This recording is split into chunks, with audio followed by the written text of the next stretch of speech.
Welcome to Vodfathers. I got myself and Shyo over here. Now, obviously, because Paris is going on, we couldn't get TMV today.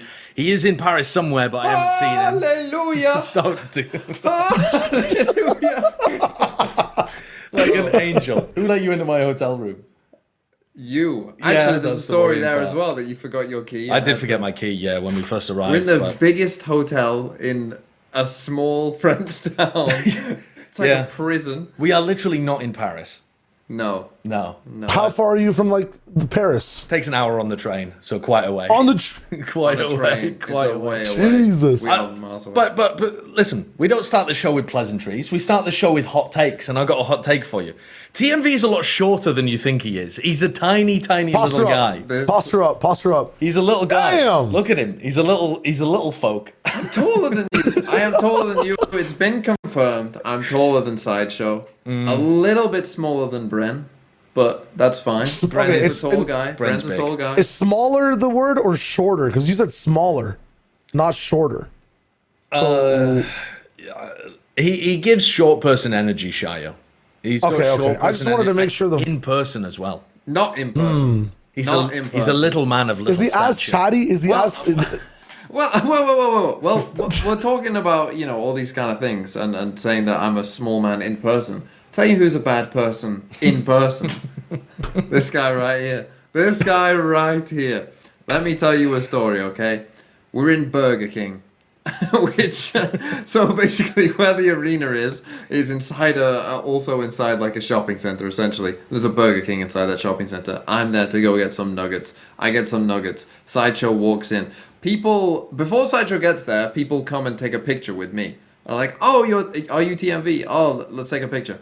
Then a Sideshow walks in. They also are like, oh, you're Sideshow. Can we have a picture? So they take a picture, right? Obviously, at this point, us two are getting pictures with multiple people. So the rest of the Burger King who are in there then start looking at us like, who the hell are these guys? Why are they such a big deal? Why are people taking pictures with them? Right? So as we're then walking out of the Burger King, there's these three girls who then go to speaking at us, and they're speaking French. They don't speak English. Like we're trying to muddle back to them things. I mean, they also very clearly don't know who the hell we are. Oh, they have no idea. And they're asking like, who are you? Who are you in French? And then they're saying like, how I see you. And then they say TikTok, YouTube. And I'm like, oh, I'm trying to make the conversation end. So I'm like, oh yeah, YouTube. And I start walking away. And then they're like, no, you don't tell this part of the story. Then they ask for a picture, right? So I'm like, oh, well, we've just done it for those people, so I guess we'll be nice enough to do it. Sideshow storms off. He goes, I don't have time to take a picture with you. We've got places to be. I don't have time to take a picture. I'm kind of like, oh, I don't know about that. So I take a picture with two of them. They don't know who we are. They literally don't know who we are. But I took a picture with them. He didn't come back, didn't do it, stormed off and said, I don't have time for your whatever. For your random celebrity philia. Essentially, they just wanted a picture. What are they going to do? Google Lens you afterwards and try to figure out who you are? It'll come up with fucking Ed Sheeran or something. They're never going to have a clue. Imagine if they thought I was Ed Sheeran and they're like, oh, Ed Sheeran! Notable short guy, actually, Ed Sheeran. Well, then they'll be like, it can't have been Ed Sheeran, actually. He's quite short. Shyo, what's your hot take? Get me out of this. My hot take is that anybody in a 2-box here should never stream again. What was your question, TMV? Should he have taken the picture? No. I think so. I think there's like a moral obligation. Like, also, your job is to like take that picture every day on the stream. Like, a new person will come in looking to like metaphorically take a picture, have their moment with you in the co-stream, because of me? in the charity stream, in the any stream, in your YouTube content too. If you're taking a picture every day, if those three girls get into Valorant because of you, they will increase the IQ of your average subscriber base. What are you trying to say about them anyway? No, see, that they know more about Valorant than your fans. That's not true, and that's why my take is these two should never stream again. Because everybody else today, wow, I haven't been yelled at today. No one's called me an idiot. Wow, there's no sex stories here randomly every 5 seconds. It's crazy. Don't bring me into that. No tech pauses. Amazing games. Frauds who were meant to be frauds. Terrible games today, Shyo. Terrible games. Osbox in business, Art Zine popping off. They were good. I like them. Me personally, I love the games. We love those games. They were not particularly good games. You sound like Trump. RRQ played. I love those games. RRQ played very poorly, and T1 fell over against G2. My God, when it's you two together, it's like the negativity is in a neonic sign with the sun burning through it. Like, look at how good MIBR played, though. Like, it was nuts. Yeah, they were a lot better. Yeah. Yeah. No, they were. But that doesn't make a good game when one team turns up and the other doesn't. That's the literal. But the way the team's turning up is so good. Game. I feel like I'm against the Sith. It's two of them as well, and it's just me, fucking Obi-Wan with a lightsaber. Oh my God, the good stuff was really good though. Like some of the stuff that was being done was amazing from MIBR. Like some of the. Can we keep it negative, Shyo? I wanna see who you want to kick from Sentinels. That's what I want to get into. I want to see of the teams that have been the bad ones at this event. So I'm thinking Sen, I'm thinking EDG, I'm thinking T1, for example, as well. Rosters with big expectations. Who are you keeping, who are you kicking? That's what I want to know. Oof. Start with Sen, because everyone and their nan wants to talk about Sen after they bombed out of the tournament in last place.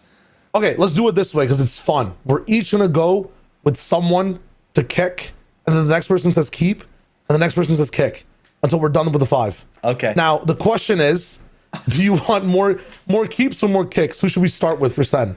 Do they need to keep more people or kick more people? The Vodfathers will vote. So TMV says keep.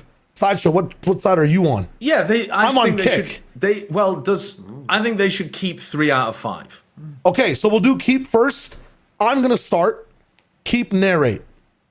Okay, well, kick someone, Josh. Already though, that's a controversial one because a lot of people were calling for Narrate's head, but I agree with you. I think that I would keep Narrate and I would actually move him onto Smokes maybe.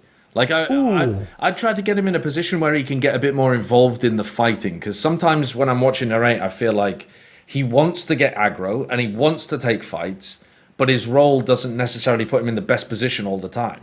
The maps where he plays the best are, I think, when he can just like dump Fade Util and run at people, to be honest, and aim check them. But I'm thinking about maybe you want that Tens TPing in with Zekken vibe from Narrate when he plays Omen. Not that he's played a lot of it right now, but he might be able to get to a decent point. Yeah, I just think he's progressed so much, and there was so many resources put into him this year to get him to where he's at. I think it'd be a waste to take him out, and I don't think his salary cap is as big as some of the other players that are on the roster. So I would say that completely out your ass. Absolutely, but it's. I mean, it was. Yeah, I am pulling that out of my ass. Yeah, I feel like it's going to be better and more worth it to keep narrate. Yeah, but when me and Josh get confused by a Shyo take, we can just instantly. give me a kick. Give me a kick, Josh, from the team.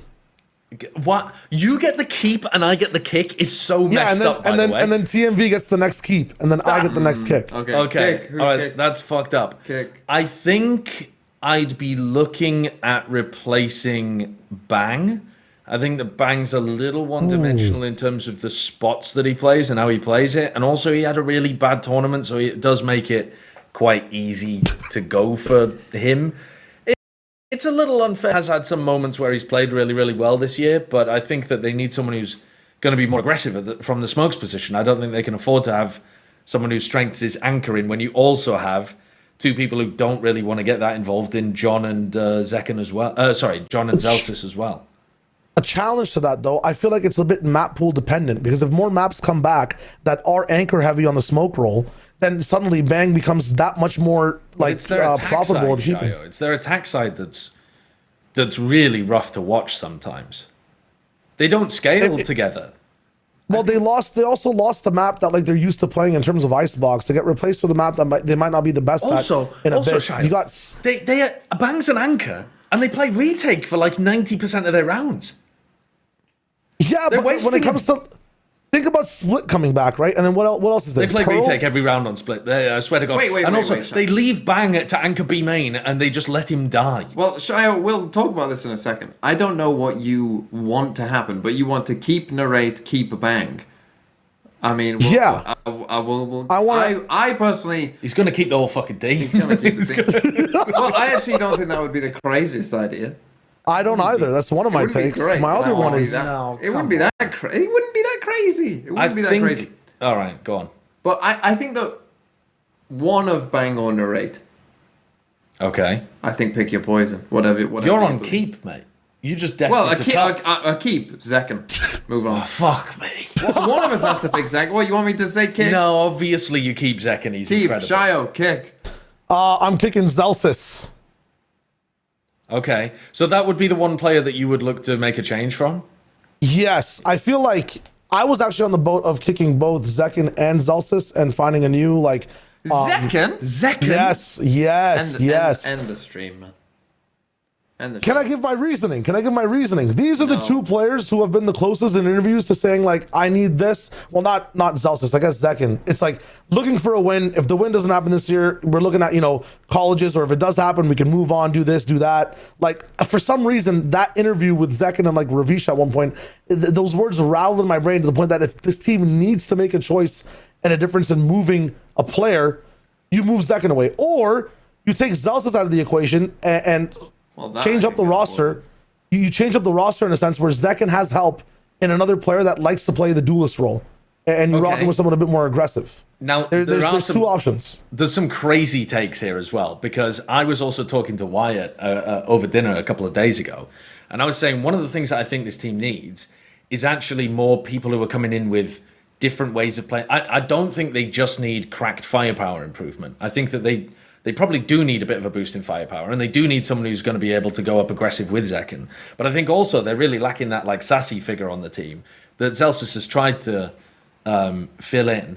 But you need different people that are bringing different ways of playing the game into this. They look really one-dimensional, and they find it very hard, I think, to adapt their game based on what their opponents are doing.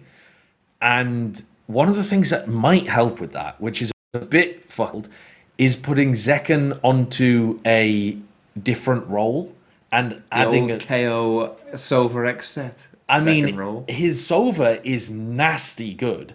And if he's already this talented and you put him on one of those roles and you pull in, I mean, I don't know who it would be, but let's say like a Sato kind of player where it's just like a genuinely incredible upcoming duelist. It wouldn't be Sato because it seems like he's going elsewhere. But if you had that kind of thing, I could still see many different roles that Zekken could play on the team and still be fantastic, even if you didn't want him on duelist for whatever reason. But there are some weird ways that you could take this roster. I want the option of... Yeah. Can I ask you a question of Kaplan? Keep or kick? I think that there's a problem there that maybe isn't Kaplan, but it's the style of the team really is an issue. The comps that they're playing and the approach that they have, which is very much we give up the sights quite easily when we're on the defense side. They go too far in that direction, I think. And they also still have very basic errors in terms of their attack, how they scale into spots that I don't think they've done a great job of fixing. I don't know whether it's John or whether it's Kaplan. I do think it's more prep coaching based in terms of how the team plays over the course of the year that's put a ceiling on them. But I don't know whether that means removing Kaplan or adding more people, because I'd like to see them get, I think at the very start of the year, or maybe last year, they had a performance coach. I don't know that they have one now. And I'd like to see them have some fresh ideas in the team. So whether that's replacing or getting a new person in, I don't actually mind keeping Kaplan as the head if he's got someone else giving more input. Yeah. Let's move to a different team. Let's talk about a different team. Who do you want to go to your thoughts? Next? EDG? EDG. EDG. And you can keep this time, Josh. Who are you keeping? I'm definitely keeping Kang. I'm not... The thing is, actually, though... No, don't... No, I'm saying, can EDG even keep all of these players together? Because they've been playing together for such a long time. Some of them might even want to move on and just try some different stuff. Because if you're a Kang or a Chichu or something like that, you might feel like this roster's hit its ceiling. Like, they actually might not be able to keep the players I want them to keep, which would be Kang and Chichu, for sure. Yeah, but you're keeping Kang. I think they want to play. If I could, I am, yeah. Yeah, so let's just live in this world. Like, you are Edward. You're Okay, I'm keeping him. Mr. Edward, the You're billionaire. Mr. Yeah. Edward. Yeah. What am I on now, Shyo? You're Actually, on you kick. kicked Who are someone. you? No, you kicked I someone. kicked someone. You Yeah. didn't kick anyone last time. You're playing the nice guy. Fuck off, Shyo. Yeah, no, wait, no, yeah. Let him TMV, you kicked someone. You kicked someone. Jenny. Okay. No. No? All right. You No, don't I think wanted to so? keep Jenny. Yeah. Why do you want I to thought keep that- Jenny?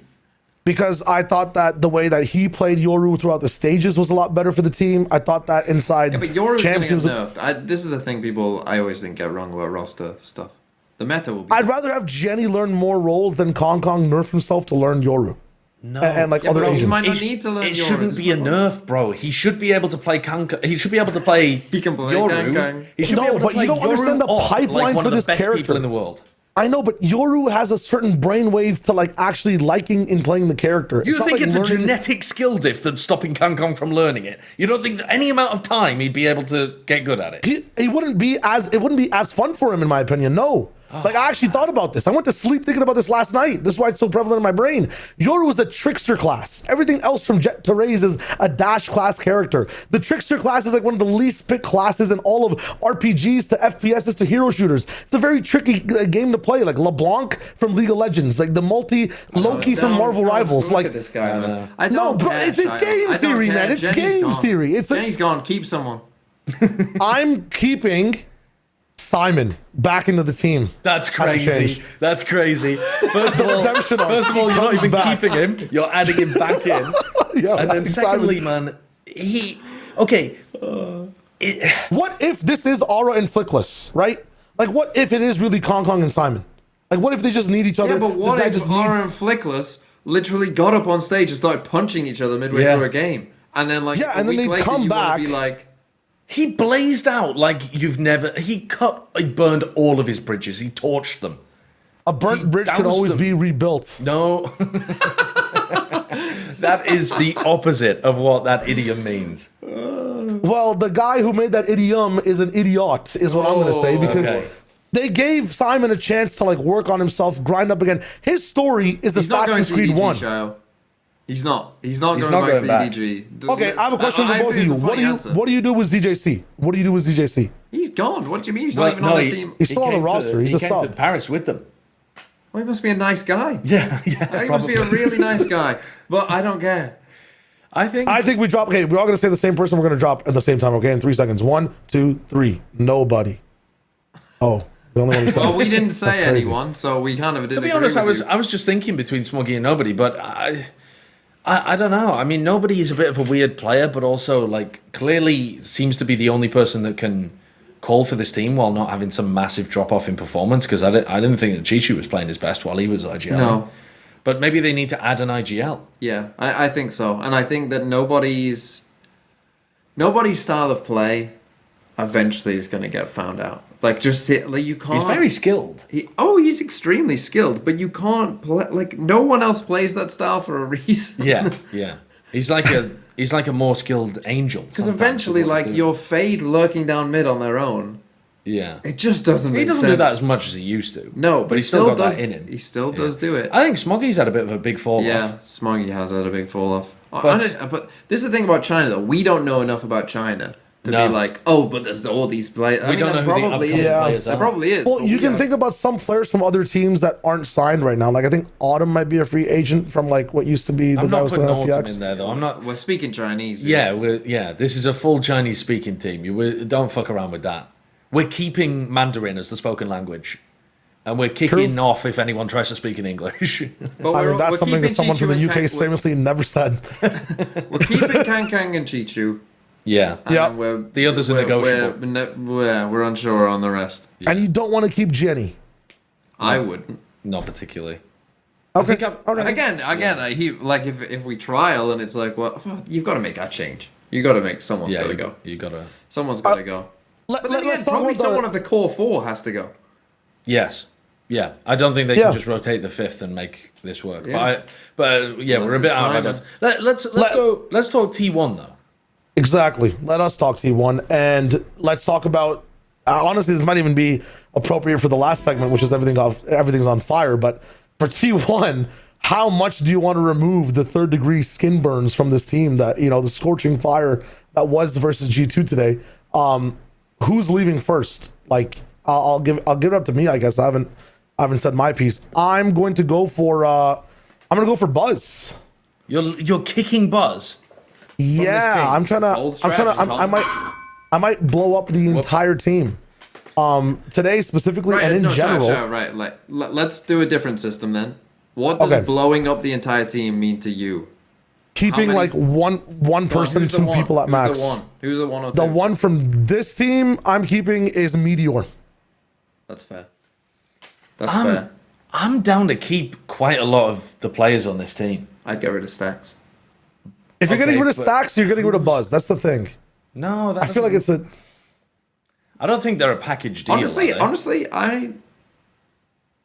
don't think. Like, why not get rid of both? If you're willing to make the Stacks change. Meteor is the one you have to keep. You have to keep Meteor. If you get rid of Stacks, who are you getting as a caller? But the thing is about this team, does it matter? Because do they listen anyway? They just swing through every smoke anyway. What's the difference? You might as well just get someone who can aim well. Yeah, I mean, with the way that they play, they literally just swing through every smoke. They do, yes, yeah. Because get someone who can win those fights. I like Itsu. I think he's been great. Yeah. I think even if he doesn't have a future on T1, he's got a future in a really top-level Korean team. I think that Meteor is clearly phenomenally talented and should have a place at the top of Pacific. Yeah. And I also think that DH is showing... I know he sucked today, but I think that DH has shown that he's a really talented up-and-comer.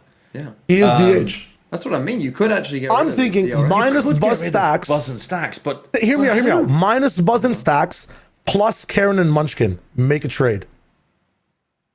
No, why would you add Karen? You'd be adding texture, surely. DH. Not Karen. I mean, they're not. I don't think Genji's gonna give up texture though. If I'm thinking about this from like a basketball. Give up Karen or Munchkin. No, I don't. Although Munchkin almost did leave. And also, Munchkin has to do his military service at some point, so you might grab him just as he has to get whisked away. You might have him for 1 year or something. Can they not? You know, like in Korea, like if they win a medal or something at the Olympics, they don't have to do. Nah, they're not gonna. I don't know. You'd have to. They tried. Yeah, BTS couldn't get out of it. I don't think Genji's getting out of it if BTS can't fucking get out of it, man. I'll be honest with you. That's fair.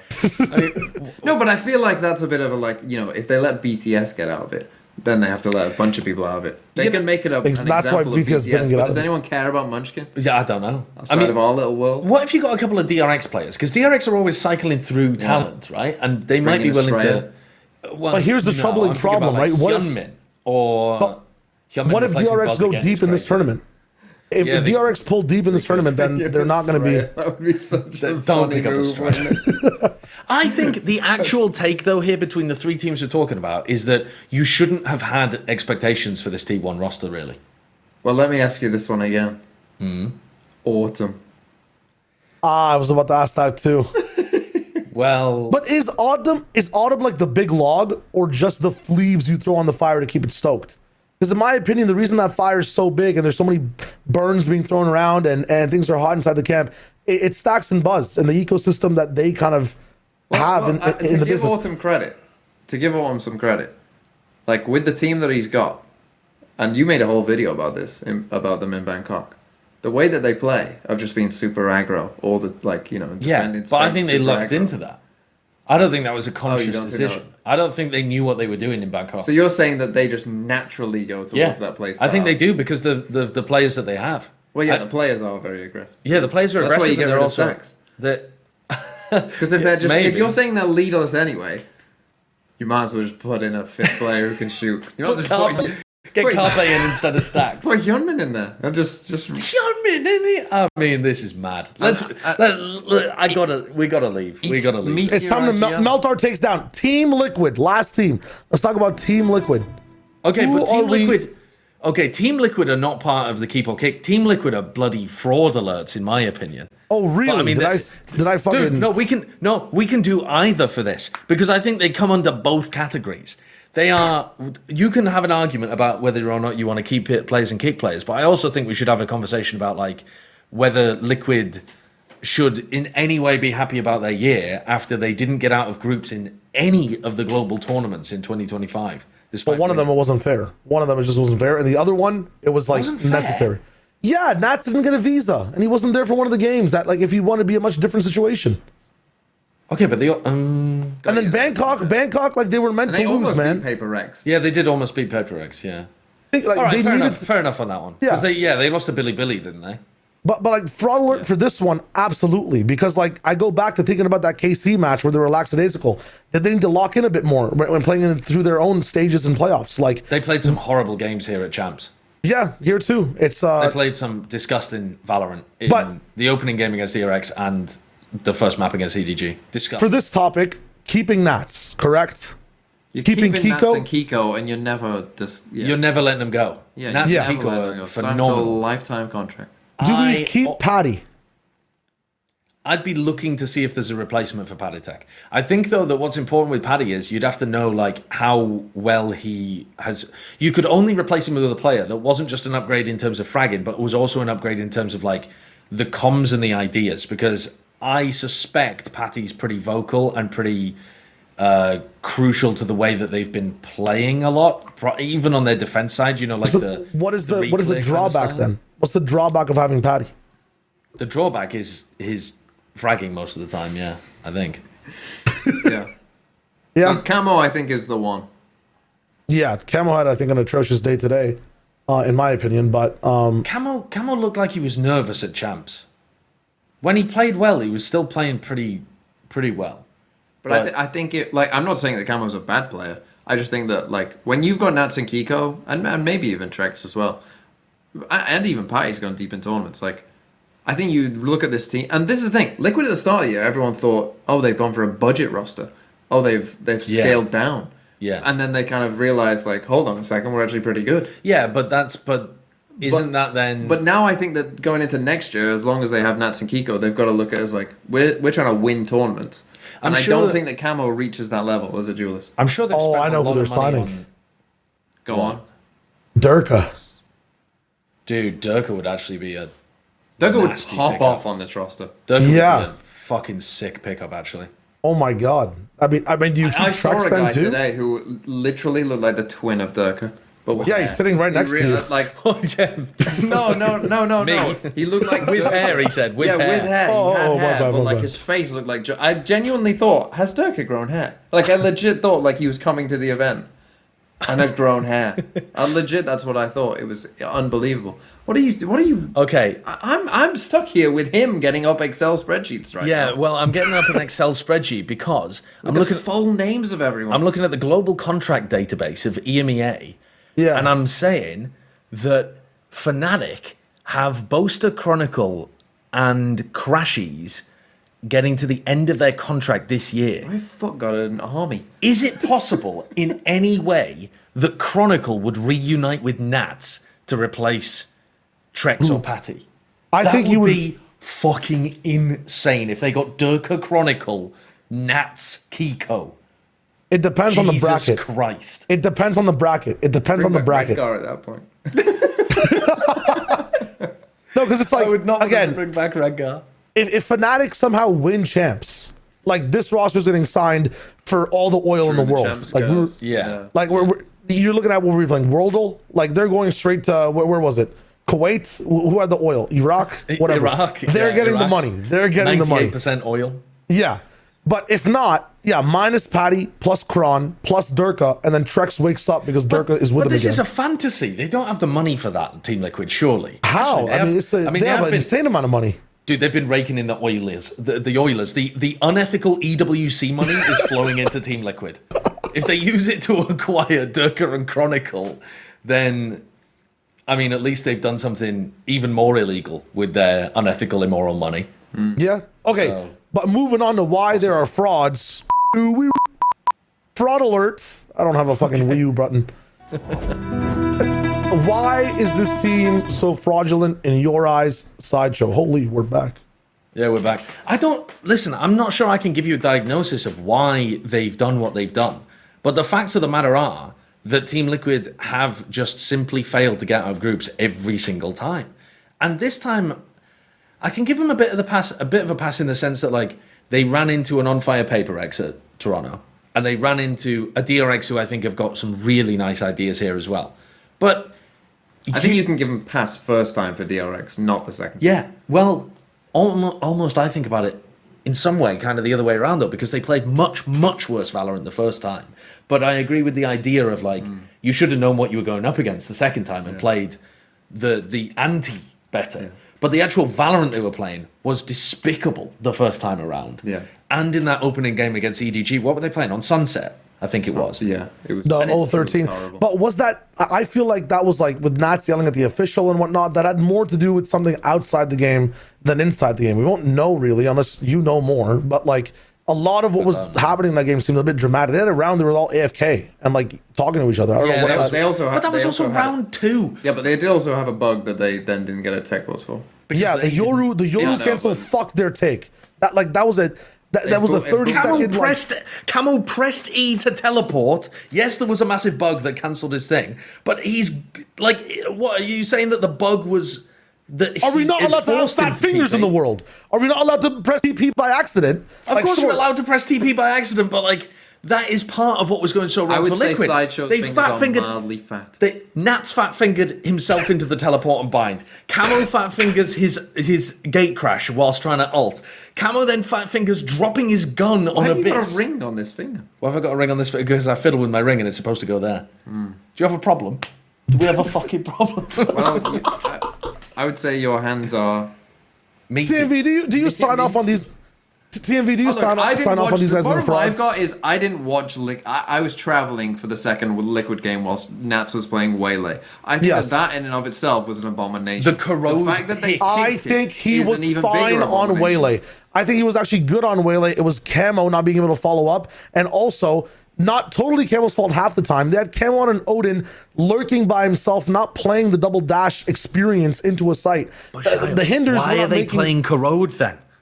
Okay, so like if you ask the outseen, he was just saying he wanted to throw a curveball and work. No, this is also something. They were practicing this. This is something they were working on and actually like refining. This wasn't like a one-time. They weren't refining it though. It didn't look refined, did it? They did at certain points. There was. It really did. The B exec, that B exec that they were doing versus DRX's B exec is like. DRX pro team versus a premier team trying to replicate what they're doing, what they've seen a pro team do. The thing that I would say is if you're going to take a risk in a map veto in an elimination game, you do what G2 did, which is whatever our opponent's map pick is, we're happy for that to maybe be a bit of a risk. What our map pick is, I'm picking a map that we feel really good about and we think that our opponent is shit at. That's what I want. Not, maybe they won't expect this. But we don't expect it because we're also not very good at this map. And like the thing is as well, right? There's just a basic fundamental principle of their team when they've played double duelist, they've got someone who can play another duelist, and it's not Nats. And they've also got someone on their team that can play Vice, and it is Nats. So why is Nats not on Vice? You've got Kiko still on Smokes, but you've got Trex now moving over instead. Patty could play Smokes like he has done before. If you're gonna play double duelist. It was weird, but play the two players. I think it was just a wrench to throw. I think it was a wrench to throw over, and like they had signs of life. Yes, the BXX. One of the BXX terrible. Another one just genuinely unlucky, and it was at a flip round, so like it led to disaster. And yeah, you can play the pistol round exec of DRX in comparison to the full gun round exec of Team Liquids. And the nuance is crazy different between the two. But in general, though. The pieces were there. There was a little bit of unluck on Liquid side. Call it cope, but wash the rounds back and look at it. No, it's insane cope. It's insane cope from me. But also, I'm not even that mad about like the corrode is not the worst thing for me. The pick of it is bad, but the idea of throwing something different out there and not being as practiced on it, I don't care about as much. The fact that they came out on their like normal maps and played some shit is what bothers me. And I just think that they, for whatever, could not replicate. They and Billy are the biggest teams that failed to do what they were doing domestically at the global tournament. Speaking of Billy. What? Last question beforehand. Last question, though, to end this little Liquid talk. Should they be happy for their year? Should they be happy about their year? They won EMEA. With probably a budget. Like, your expectations coming in to this year for Liquid would not have been as good as what they actually did. Yeah, but that's their problem for doing well at the start of the year. The year doesn't end at the start of the year. fuck you for doing well at the beginning if you can't keep it up the entire year. Yeah. Through roster changes. Okay. Well, in fact, let's skip the next little bit we were going to do because this links quite nicely as well. Okay. Oh, T1, them winning Bangkok was the luckiest win of all year. But let's kick half of T1's roster. They won a bloody Masters. They must be elated. Okay. What do you mean? That nothing matters. They won a Masters this year, so who gives a shit? Why are we kicking anyone? Well, it's a great point, but also, but we are still talking about Liquid should make changes. It's just that because I think there's a massive difference between T1 and Liquid in terms of T1 actually made their roster to win shit. They were talking about themselves as if they were a Korean super team. Now, I wasn't really convinced that they were a Korean super team. You could make the argument that they had some like great Korean talent. They're not Pacific super team though, that's for sure. But yeah, they managed to win something. I think they'll still feel all right about their year in terms of like, holy shit, we actually did win a trophy. Yeah, but they actually won a trophy that people care about. Yeah. No one cares about it. Unless you're like G2 Twitter, man, who's going to tweet things. Apart from the G2 Twitter owner. Have you seen the Sentinels Twitter one? Well, he doesn't even have any... No, Sentinels said, we were still the only team to make every domestic upper finals and every international. That's embarrassing. That's it is embarrassing. Tweet. Speaking of Billy Gaming, when it comes to China, are they terrible? I think China is... Take a step back. China's... No, well, go on then. Well, there's a couple of reasons why. Right. One, because the Wolves weren't there, and they should have been. And they would have done better. Where's your... Get the Wolves sign. He's got a Wolves sign that says, when does Wolves play? Yeah. Yeah. Right. Yeah. Well, hear me out. 2026, Buster. Right, okay. DRG, okay, obviously the Vukushu thing, they got, it is what it is. Yeah. Billy just shit the bed. They were dreadful. EDG played better than... Could have won their games, to be fair. They played some close games, so that they were like, They're fine. I have no problems with EDG. Yeah. And then XLG... Actually overperformed, in my opinion. Beat compared Sen, to... Yeah. Did okay. The thing is with Wolves... Wolves would have gone in there. Oh my god. Wolves would have gone in there. Holy shit. With confidence. They would have gone in there feeling like we are actually... BLG had confidence. Dude. No, did they? Did they? Because I'm watching YZ play Yoru with zero confidence. No, he was... I'm watching YZ play the most passive games he has ever played. And I mean literally ever played. YZ was shook for some reason. This guy will take every single fight under the sun. But at this tournament... He was just He was also like in the first couple of maps. He was sliding in really bad spots and dying. I think maybe he just got hard punished and lost all of his confidence from that. Yeah. Well, actually, when I was running through the teams there, then it seemed like we actually weren't. You weren't too down. Like you thought XLG actually overachieved potentially. DRG kind of got fucked by not being there. EDG were fine, and it was just BLG. Well, it's just BLG, but also the fact that DRG got really unlucky with having to play with a sub. Yeah. But they also were in a really tough group, and they wouldn't have got to playoffs even if they'd had Vukashu, in my opinion. I mean, maybe I disagree with that. Yeah, I mean, I'm sure you would, but they had G2 and Heretics in their group. Okay, you also disagree with it, though, because we all agree on some of these maps. If Demon One was clutching, these maps would have been over.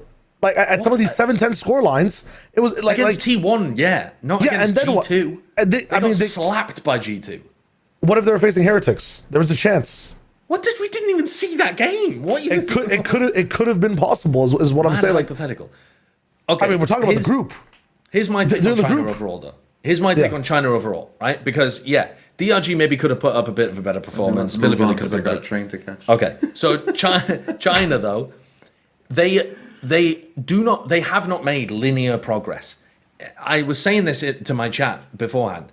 It's a coin flip whether they have a terrible tournament or whether they get a team into the podium spots. And it's literally just a 50-50. They bombed out completely. I mean, it was Champs 22. They only had 2 teams, so whatever. Lock-in, horrible performance from them. Shanghai, had 2 teams. Yeah. Shanghai, horrible performance from them. They won only 1 match at Shanghai, same as here. So this is now, I mean, if you don't want to include Champs 22 and Lock-in as much, fair enough. Because that was very early on, etc. But you've got Shanghai and now you've got this tournament as well, where they've just completely flatlined, only won a single match. No teams going through. You know which other... Yeah, that's never happened for any other region. No other region has ever had only one match win at an event before. Of the major regions, Americas, EMEA, China, Pacific. So there's only ever been one region that has ever come into a tournament and fundamentally smeared the bed with shit stains. and it's Sideshow. And it's China. But they also, sometimes you get the other flip of the coin, and it's like, Wolves making a really deep run, or EDG winning at Champs, but it's not linear progress. They're very inconsistent with it. Yeah. True. So let me ask you this then. In the future, do you think China will China continue to be a coin flip, or will they start to make more kind of linear progress and kind of start to level up? I thought XLG and Trace would be those more consistent teams, but I actually don't think that that's bearing out in reality. So I think we've actually got a large amount of inconsistency still within China. Some of the teams are like leveling up a bit. AG and like Tyloo kind of look better this time around on the stage. I think the other teams, they never had a middle of the pack, it felt like. China. Right. Well, now they do. Yeah. But the middle of the pack itself is very inconsistent because the teams that you're talking about, AG and Tyloo, were terrible at the start of the year. But middle it's true. to be inconsistent.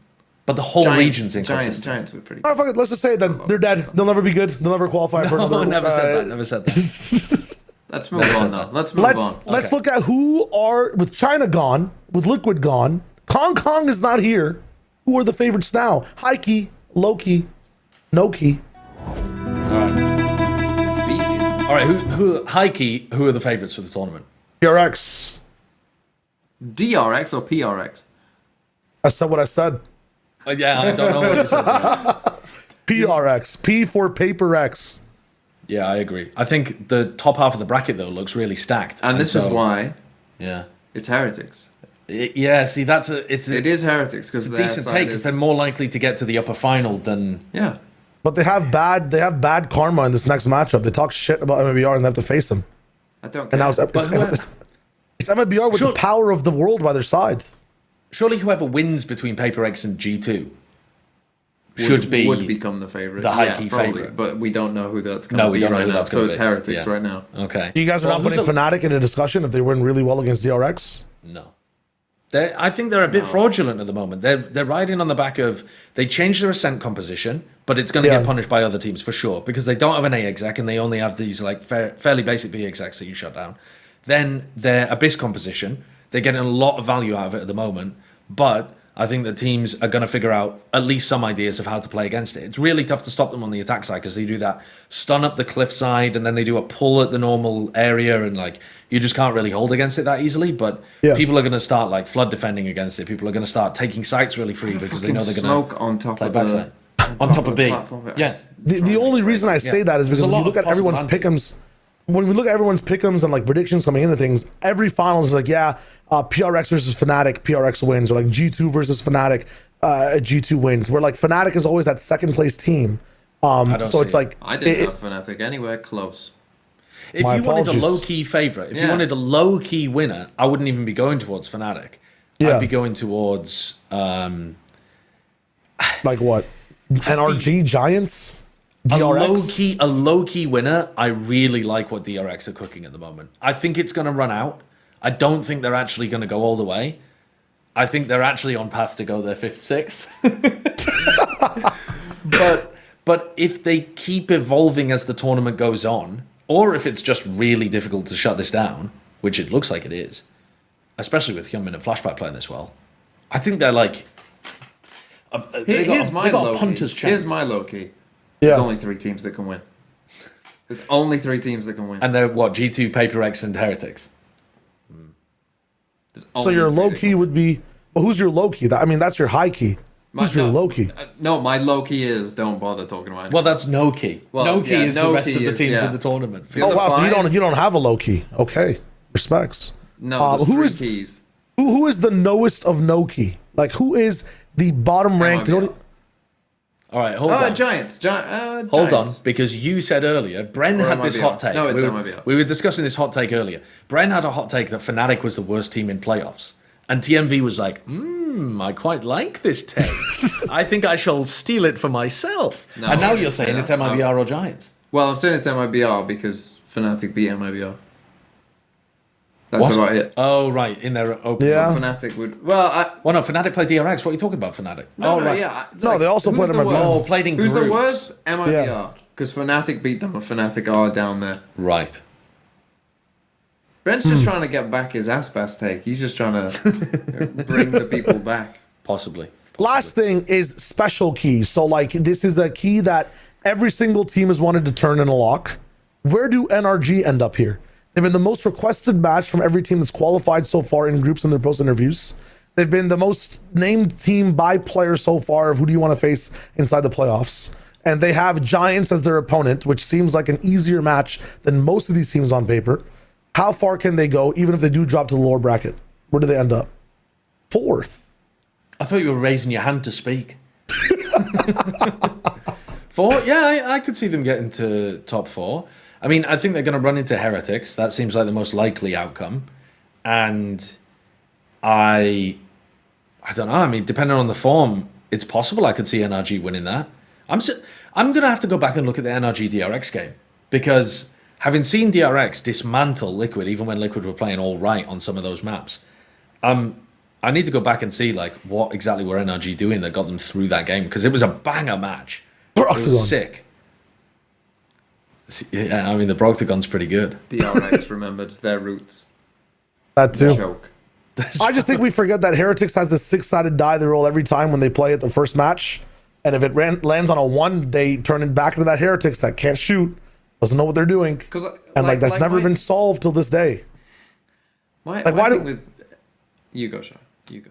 You just. Why does MIBR get their like Toronto stain so like properly pushed, focused, laminated in front of their org logo and where they go everywhere, but no one talks about the Heretics performance from Toronto? And Heretics did make playoffs, and also Heretics have a whole year prior where they proved they were one of the best teams in the world. We're talking about right now. Hold on. The thing with Heretics is when have MIBR been the best team in the world? They have them. They have a guy on the team who's been the best in the Mickey world. Mouse. No, not Mickey Mouse. 2024. 24, they were not the best team in the world. Gen G were the best team in the world.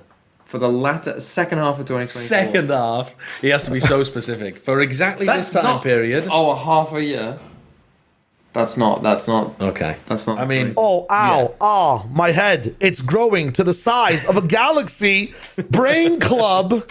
Oh my goodness. If we're talking about takes, may as well talk about more. Waylay. Yep. Is it goated? Past Nats, is the actual agent goated? No. I see a nodder. No. And I see a nodder horizontally. No. Horizontal man. Why? It isn't because as He can't even come up with a reason. No, hear me out. I actually made a video about this, about RRQ. About how RRQ were the only ones who knew how to play Waylay at the time. Which was true. When? Back earlier in stage Oh, right, 2. okay. Yeah. Back in early in stage 2 when no one else could play it. And my point back then, which I think is still true now, if you're going to play Waylay, you have to put a lot of time, I think, into playing it. Like DRX, right? Okay. Where clearly they put a lot of work into making it work. Yeah. And so my advice to almost every team would be, well, don't bother them. Don't put in the time, so it's too late. Don't be like Liquid. Oh, I see what you mean. Don't be like Liquid and try and force. Oh, DRX are playing it. It looks good, so let's do it. Okay. Time. No, I can get on board with that take. I think that's reasonable, but that's also like saying Yoru isn't good because it's a bad Don't idea even for compare them. Don't Kankang even or compare them. Aspas. Because Kankang and Aspas shouldn't try to play Yoru at this point. Because it's kind of too late. The skill gap's already too large. Even Kankang, when he tried and had the 3 weeks. Yoru is way better than Waylay. Yes, well, I agree with that because Yoru's the best duelist at the moment. But that is the point, though. That's the point. Because there are certain agents, like if you didn't play Teo, you're in trouble. Sentinels. Hello, Sentinels. If you don't play Yoru, you're in trouble. Hello. We already talked about this last week. The teams that aren't playing the Yoru, like, for example, MIBR, one of the reasons that Aspas has now actually found a space in the meta is because he's playing Waylay instead. Wait till MIBR play some teams that try.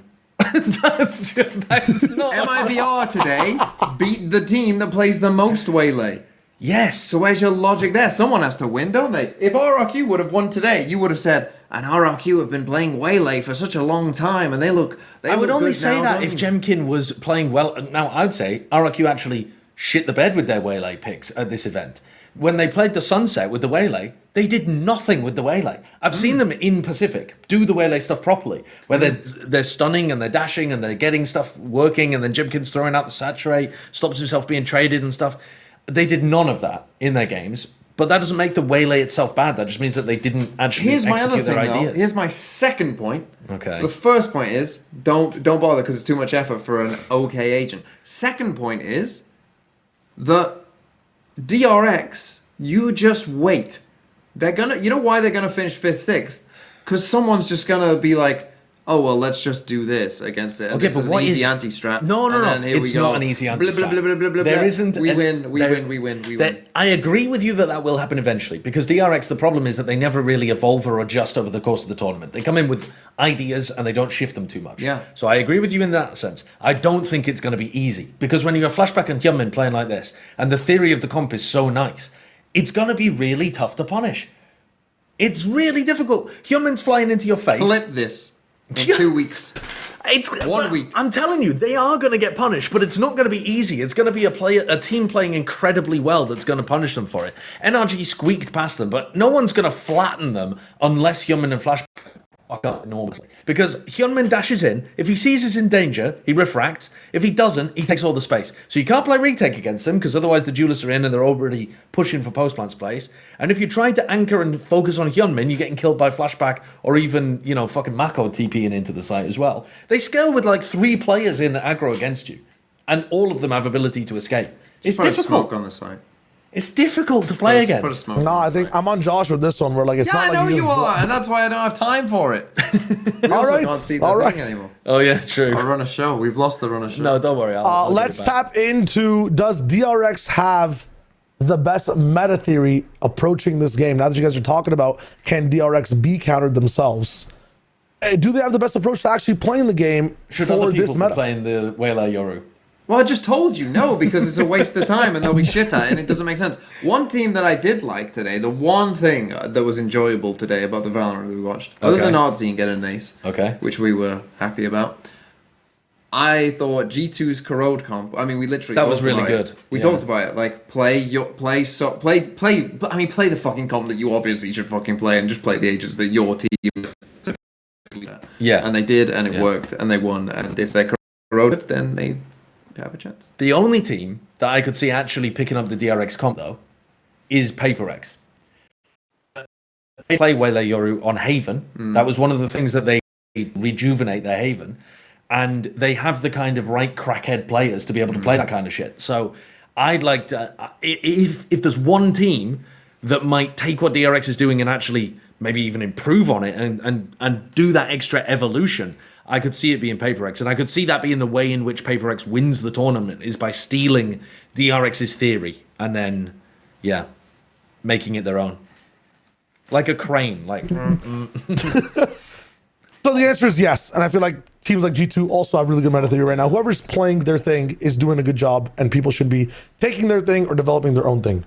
Cool. All right, TMV's, oh my god, TMV's got a personal bugbear to end the show on, though. Not my personal bugbear. It's his personal bugbear. Right, I can tell another story then. So I came to EMEA today, and I was one of 6 people there. No, I wasn't. But the arena holds, what did you say, 3,000? Something like 3,000, I think. And it's 3,500. It's quite a nice arena as well, actually. If it was packed to the gills, it would be... And God, I hope it is for maybe some of the later playoff games. But like, if KC was playing here and it was packed, the environment would be sick, I think. It'd be really good. But there aren't many people turning up. Well, there's a couple things. One, we have already alluded to it. We are in the middle of fucking nowhere. We are in the middle of nowhere. So it isn't like, oh, we're bang slap in the middle of Paris, like easy to get. It wasn't like that place in Copenhagen where it was like in the central district of Copenhagen. Like, I forget where it was within that city at the time.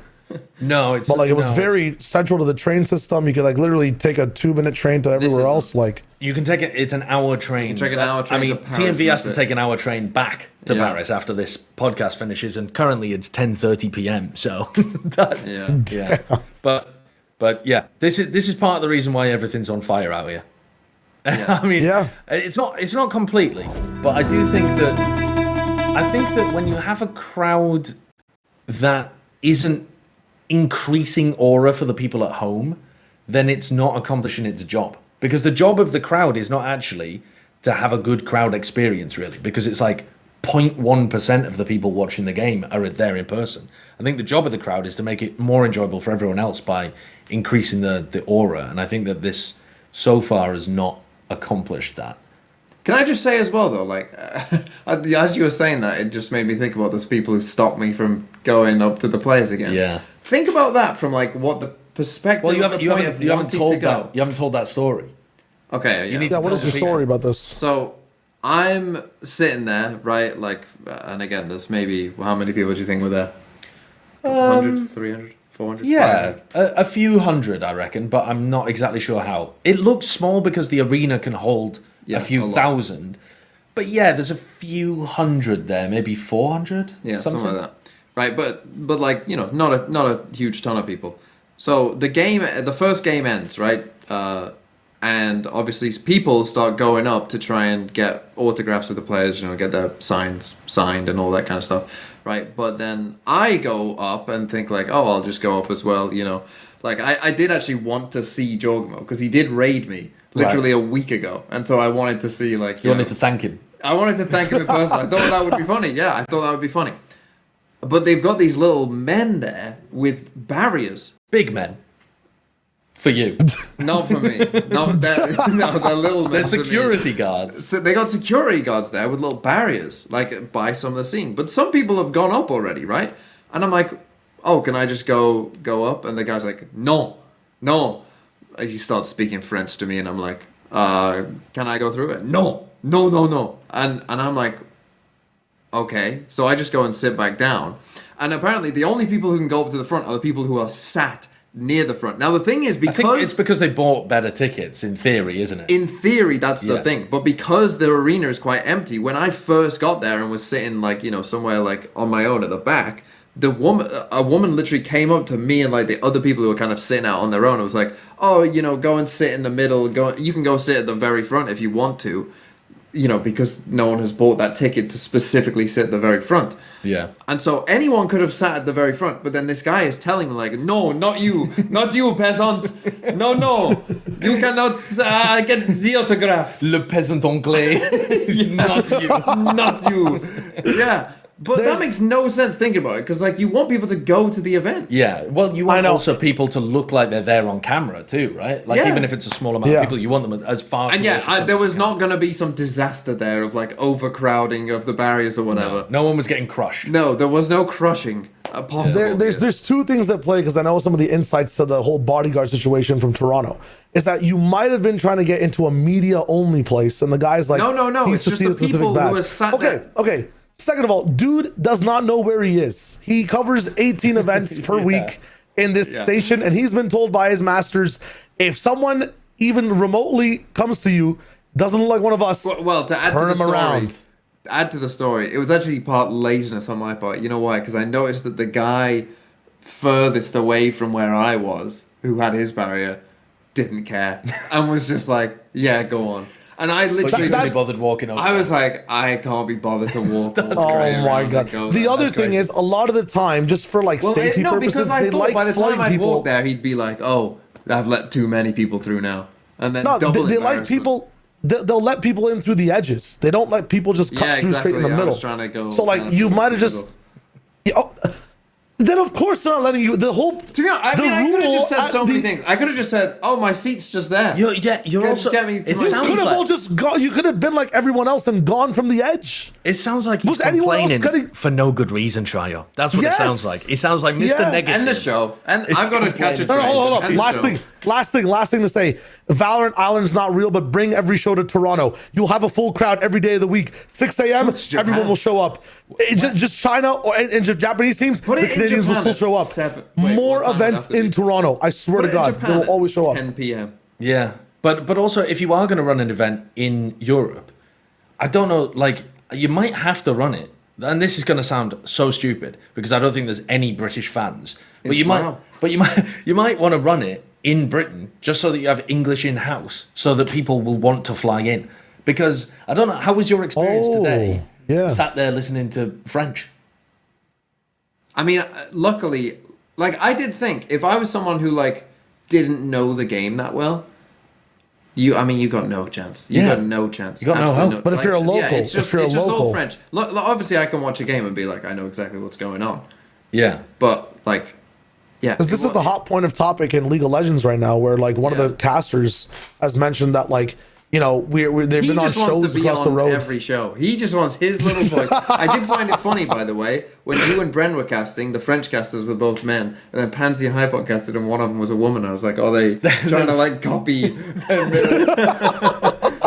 I've been wanting them to do so.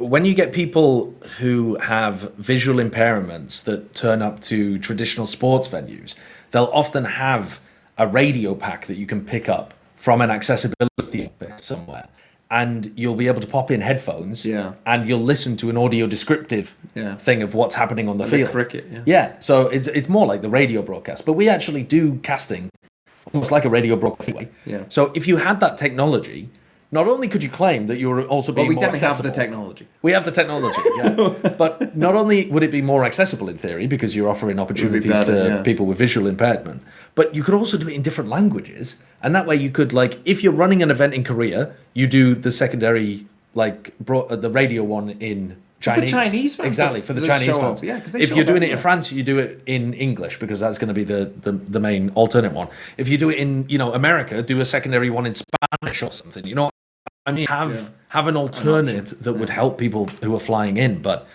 I don't know. I don't know how logistically difficult that is to get off the ground, but I know that a lot of traditional sports venues have those kind of things. Maybe not en masse, but they do have some of them. Yeah. Nice. Anyway, should we see if we can get you on the train? It's gonna if there is no train, I'm gonna be very angry. It'll be very funny, I think. It'll be very funny. But yeah, that does it for us. I guess we'll be back next week, will we? Possibly. Well, me and you will. I'm not sure if TMV's gonna make it home. I might never get them back. Yeah, I might be lost in, what's this place called? Every cocoron. Every cocoron. The Slough of France. Yeah, it is. It's the Slough of France. Well, yeah, you can join us next week then, Shyo. Take us out. Yeah, if you want to hit that subscribe button, it's somewhere on the screen. If you're listening on Spotify, follow the stream. If you're listening on whatever platform, hit that button. We're here every week. Hit us up. And we're going to wave goodbye slowly now. This has been the Vodfathers, episode 3. Woo!